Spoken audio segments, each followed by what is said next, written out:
혹시 소명 신청이라고 아시나요? 되게 생소한 단어인데요. 학점은행제를 하면서 이걸 아는 분들이 많지는 않을 거예요. 알고 있다면 문제가 생겼다는 걸 의미하니까요. 학습자분들이 뭔가 문제가 생겨서 학습자 콜센터를 통해 문의를 주면요. 상담사들이 특정 문제에 대해서 소명 신청을 안내해줍니다. 모든 문제에 대해 소명 신청을 하는 건 아니에요. 예를 들어 A라는 분이 학위 신청을 하려는데요. 전공 학점이 부족해서 안 되는 거예요. 분명 다 이수했다고 생각하는데 말이죠. 알고 보니 전공 교양 허황 과목을 교양 과목으로 신청했었던 거예요. 이런 건 굳이 소명 신청을 안 해도요. 학습 구분 변경 신청을 통해 가능합니다. 전공 변경도 마찬가지예요. 내 전적대가 환경공학 계열이어서 학습자 등록을 할 때 목표 학위를 환경공학으로 등록한 거예요. 학점은행제 과정은 경영학으로 했는데 말이죠. 이런 건 학위 및 전공 변경 신청으로 해결할 수 있어요. 그렇다면 소명 신청은 대체 누가 할까요?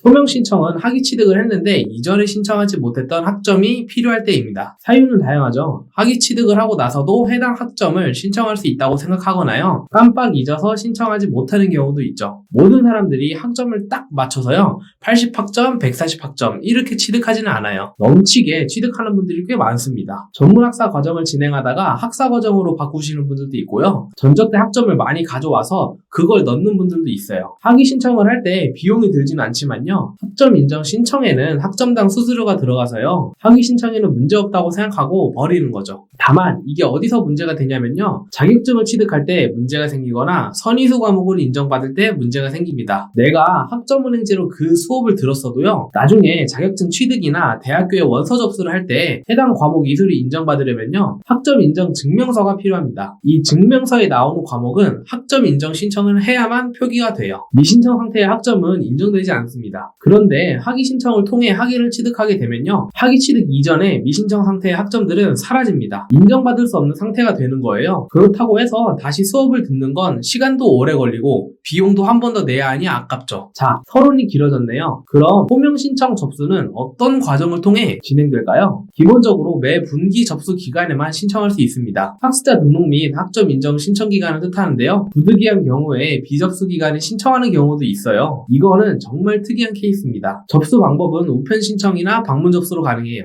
처리 기간은 대략 1주에서 2주 정도입니다. 제출 서류는 소명서라는 파일 안에 들어있는 양식과 증빙자료, 그리고 신분증 사본 입금증이에요. 입금증은 신청할 학점에 대한 수수료를 낸 증거물이에요. 입금 내역이 기재되어 있어야 하는데요. 출력이 불가능하신 분들은 소명서 하단에 입금 정보를 기재해야 합니다. 입금일과 입금자, 그리고 입금액입니다. 이 소명서 파일은 홈페이지에서 다운받을 수 있는데요. 알림마당에서 자료실을 클릭하시고요. 소명으로 검색을 하거나 575번 글을 찾으면 됩니다. 이 압축 파일에는 총 4개의 첨부 자료가 있어요. 소명서와 학점 인정 신청서, 평가 인정 학습 과정 이수 내역, 시간제 등록 학습 과목 이수 내역이죠. 이 중 소명서와 학점 인정 신청서가 필수이고요. 나머지는 내가 신청 못한 학점원에 맞게 선택하면 됩니다. 참고로 시간제 과목을 소명 신청하려면요. 45일 이내 발급된 성적증명서 원본도 추가 제출해야 돼요. 마지막으로 우편 신청을 하려면 주소를 넣어야죠. 등기 발송 주소는요. 서울시 중구 청계천로 14 국가평생교육진흥원 6층 학점은행지원센터 특별접수 담당자 앞, 우편 번호는 04520입니다.